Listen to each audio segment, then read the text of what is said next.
जय हिंद एवरीवन। आज मैं आपके लिए एक नई सीरीज़ लेके आया हूँ। यूपीएससी प्री का जो पेपर हुआ है उसके यूपीपीएससी पीसीएस का जो प्री एग्ज़ाम हुआ है उसके कुछ सॉल्यूशंस मेरे पास हैं। मैं उन्हें आपके साथ डिस्कस करना चाहता हूँ। ये एक इंट्रोडक्शन वीडियो है। आप चाहें तो ये पूरा वीडियो देखें, फिर उसके बाद डिसाइड करें और मुझे कमेंट करके बताएं कि इस पे वीडियो आपको और चाहिए तो मैं बेशक आपके लिए लेके आऊँगा और इससे संबंधित सारी जानकारी भी आपके लिए लेके आऊँगा जो कि आपके आने वाले एग्ज़ाम में आपको सफलता के मार्ग को और आसान करेगी। तो मेरे पास पहला जो प्रश्न है वो है, with reference to hydro electricity in North India which of the following statements is और आर करेक्ट। हाइड्रो इलेक्ट्रिसिटी से पॉइंट नीचे जो दिए गए हैं पहला और दूसरा, इनमें से कौन सा सही है। पहला है, there are huge possibilities of hydro electricity in the Himalayan region. हिमालयी क्षेत्र में जल विद्युत की अपार संभावनाएं हैं। ठीक, मतलब हिमालय जो क्षेत्र है, हिमालय पर्वत जो है वहाँ पे जल विद्युत की अपार संभावनाएं हैं। मतलब कि हाइड्रो इलेक्ट्रिसिटी जिसमें पानी से बिजली बनाई जाती है, तो वहाँ संभावनाएं हैं कि नहीं है, ये बात सत्य है कि असत्य है, इसका हम लोग निष्कर्ष निकालेंगे।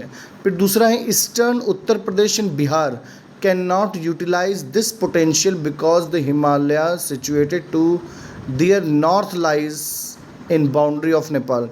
पूर्वी उत्तर प्रदेश और बिहार, ठीक, नॉर्थ ईस्टर्न उत्तर प्रदेश, पूर्वी उत्तर प्रदेश और बिहार इस क्षमता का उपयोग नहीं कर सकते हैं। अगर ऊपर वाला सही होगा तो नीचे वाला ऑटोमेटिकली सही होगा, अगर ऊपर वाला गलत होगा तो नीचे वाला ऑटोमेटिकली गलत हो जाएगा। ठीक है, पूर्वी उत्तर प्रदेश और बिहार इस क्षमता का उपयोग नहीं कर सकते क्योंकि इनके उत्तर में स्थित हिमालय नेपाल की सीमा में स्थित है। क्या ये करेक्ट है कि ऊपर वाला करेक्ट है, कि दोनों करेक्ट है, कि दोनों फॉल्स है। तो पहला प्रश्न आपके सामने है, ओनली वन, कि पहला वाला सही है, नाइदर वन और टू, ना तो ऊपर वाला सही है ना तो नीचे वाला, ओनली टू, या तो केवल दो सही है या तो दोनों सही हैं। तो हमारा जो आंसर है वो है, the correct answer is a, only one. तो मतलब पहला है, तो मतलब सेकंड वाला गलत है।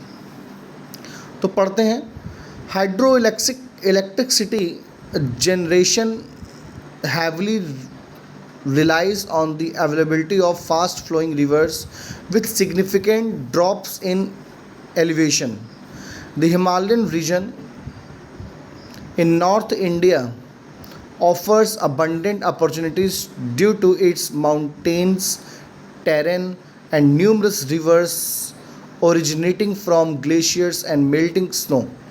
These rivers provide the necessary conditions for large-scale hydropower development. Hydro electricity जो नॉर्थ इंडिया में हिमालय के साइड में पड़ता है, वहाँ पे जो तेज़ नदी की धाराएं बह रही हैं उससे इलेक्ट्रिसिटी बनाने में बहुत ज़्यादा मदद मिलती है। ठीक है, तो मतलब पहला वाला स्टेटमेंट करेक्ट है। Y statement two is incorrect, दूसरा स्टेटमेंट गलत क्यों है। While the Himalayas are located to the north of eastern Uttar Pradesh and Bihar, their inability to utilize hydroelectricity potential is not solely because of the Nepal border. The issue lies more with the geographical characteristics of the region itself. Hydro electricity तो बनती है लेकिन हमारे उत्तर प्रदेश के जो east side का है और बिहार इसका उपयोग नहीं कर पाते हैं। ठीक, the issue lies more with the geographical characteristics of the region itself. Eastern Uttar Pradesh and Bihar are predominantly plains with relatively flat terrain lacking the significant elevation changes needed for efficient hydroelectricity generation. The proximity of the Himalayas might influence some river flow patterns but does not preclude the development of hydropower in other regions of North India where suitable conditions exist. इसी को हिंदी में समझने की कोशिश करते हैं हम। जल विद्युत उत्पादन काफ़ी हद तक ऊंचाई में उल्लेखनीय गिरावट के साथ तेज बहाव वाली नदियों की उपलब्धता पर निर्भर करता है। ठीक, मतलब कि जो जल विद्युत धारा है वो तेज नदी के बहाव पर डिपेंड करता है। उत्तर भारत में हिमालय क्षेत्र अपने पर्वतीय भूभाग तथा ग्लेशियरों और पिघलती बर्फ से निकलने वाली असंख्य नदियों के कारण प्रचुर अवसर प्रदान करता है, ये नदियाँ बड़े पैमाने पर जल विद्युत विकास के लिए आवश्यक परिस्थितियाँ प्रदान करती हैं। ठीक है, आप इसको स्क्रीनशॉट ले सकते हैं। क्यों गलत है आप ये पढ़ लीजिए। यद्यपि हिमालय पूर्वी उत्तर प्रदेश और बिहार के उत्तर में है, फिर भी जल विद्युत क्षमता का उपयोग करने में उनकी असमर्थता केवल नेपाल सीमा के कारण नहीं है। मुद्दा इस क्षेत्र की भौगोलिक विशेषताओं से जुड़ा है। ठीक, सिर्फ एक कारण नहीं है, बहुत कारण है। पूर्वी उत्तर प्रदेश और बिहार मुख्यतः मैदानी क्षेत्र हैं जिनका भूभाग अपेक्षाकृत समतल है तथा इनमें कुशल जल विद्युत उत्पादन के लिए आवश्यक महत्वपूर्ण ऊंचाई परिवर्तन का अभाव है। मीन्स ऊंचे पे रहेंगे तभी इसका फ़ायदा हो पाएगा, लेकिन फ्लैट है, पहाड़ पे होते तो कुछ हो सकता था। हिमालय की निकटता कुछ नदी प्रवाह पैटर्न को प्रभावित कर सकती है, लेकिन यह उत्तर भारत के अन्य क्षेत्रों में जहां उपयुक्त परिस्थितियां मौजूद हैं जल विद्युत के विकास को बाधित नहीं करती। ठीक, ये हुआ प्रश्न संख्या पहला।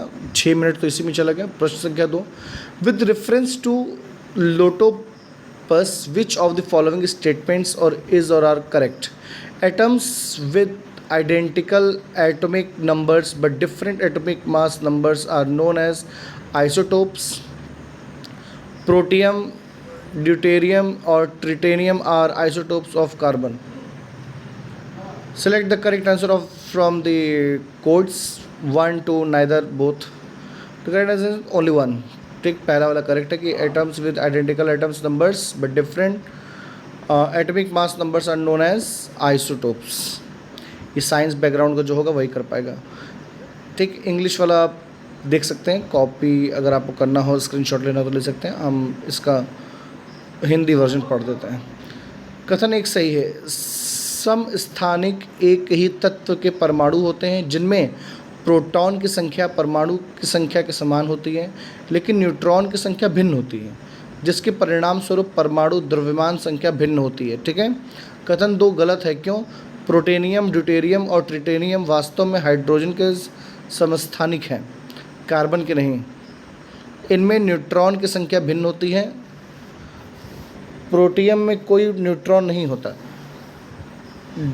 ड्यूटेरियम में 1 न्यूट्रॉन होता है तथा ट्रिटेनियम में 2 न्यूट्रॉन होता है। ठीक, इसी वजह से पहला वाला आंसर सही है। या ये with reference to Brazil which of the following is are correct? The Quatrolier rainforests are called selvas. The dark black color fertile soil called terra roxa. इसमें कौन सा ऑप्शन सही है? इसमें डी सही है। डी है बोथ A1 and 2। ये डी नहीं है इसमें। ठीक है, चलिए।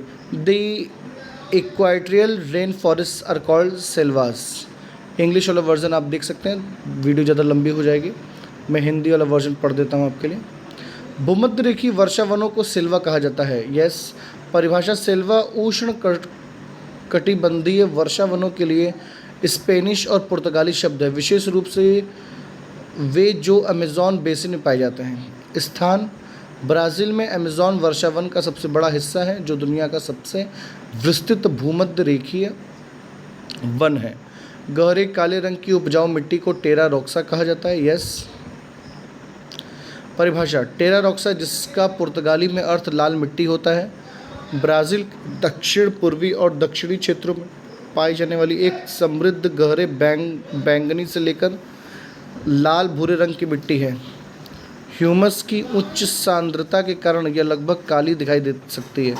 विशेषताएं: यह ज्वालामुखी मिट्टी अत्यंत उपजाऊ है और कृषि के लिए विशेष रूप से काफ़ी उत्पादन के लिए अत्यधिक मूल्यवान है। तो दोस्तों, मेरे इस वीडियो में मैंने 3 प्रश्नों को इंक्लूड किया था। आप जानते हैं यूपीएससी का पेपर या यूपीपीसीएस का पेपर कितना कठिन होता है, तो पेपर लॉन्ग होता है, वैसे वीडियो लॉन्ग है। 3 क्वेश्चन में इतना लॉन्ग वीडियो बन गया। सोचिए अगर हम पूरा सॉल्व कराएंगे तो कितना हो जाएगा। तो अभी 3 प्रश्न की श्रृंखला थी मेरे पास। अच्छे से आपको समझ में आया होगा बहुत सारी चीज़ें।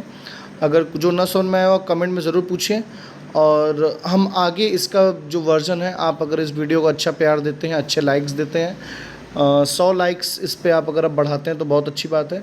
हम लोग इसी से संबंधित आगे प्रश्न की श्रृंखला और लेके आएंगे। तब तक के लिए जय हिंद। वीडियो को लाइक कीजिए, शेयर करिए अपने फ्रेंड्स के साथ। ओके, जय हिंद।